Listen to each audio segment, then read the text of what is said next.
I like to just start by saying I'm super delighted to be here because it's, for me personally, it's been a 5 to 6 year journey. I remember giving a talk several years ago titled "Who Will Own Our Future Unicorns?" And at the time, I was really challenged because I knew that we didn't have any unicorns then.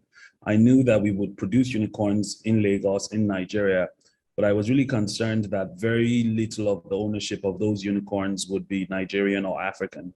And fast forward, just yesterday, another unicorn emerged from Africa. And really glad that today the NGX is furthering this conversation about how we can become, the NGX can become accessible to this new crop of companies that we are building.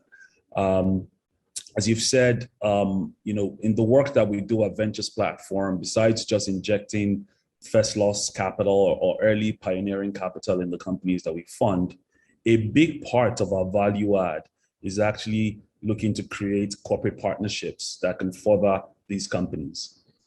And so you can take it for granted that the startups that we call unicorns today, the startups that are leading in our portfolio, have gotten where they've gotten on the strength of partnerships with large corporates.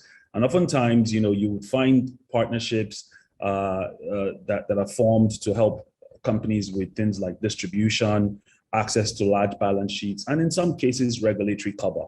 And so this is a well-storied flavor of partnership that exists in the startup ecosystem.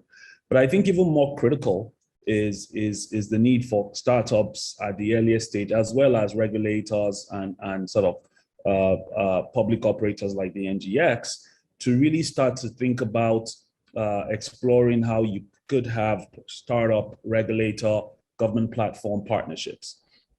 Because as this ecosystem becomes more systemic, as the value and scale and reach of our companies becomes more widespread, there's real need for deep collaboration and deep partnerships from the early stages and all through the life cycle of these companies. I believe very much that if this is given priority by both sides of the table, you will find that a lot of the pain points, there's been a lot of talk recently about the regulatory headwinds seeming to be blowing at a much more faster velocity. And I think to some extent, some of that is true.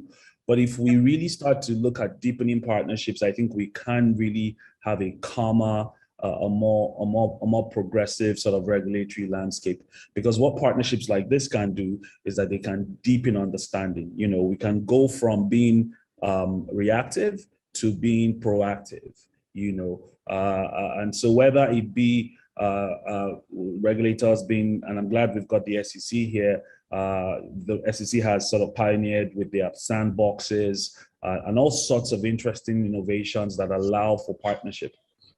I think this is really, really important. Now, especially so if we realize that these startups are really critical for national development. And this is not just because they create jobs or they bring in FDI or this companies pay taxes. It's really that the kinds of innovations that the startups bring literally move society forward. They literally set the agenda for the next phase, the evolution of various industries. And if Nigeria is really serious about continuing to sort of not being left out of the fourth industrial revolution, I think we need to move from a wait and see, we'll catch them when they get big. And I'm not saying anyone is doing that, to a more collaborative partnership approach. And so I invite all my colleagues on the investment side to really think of partnership beyond just partnering with corporates, to also partnering with regulators to help shape the regulatory landscape and the interventions. Thank you very much.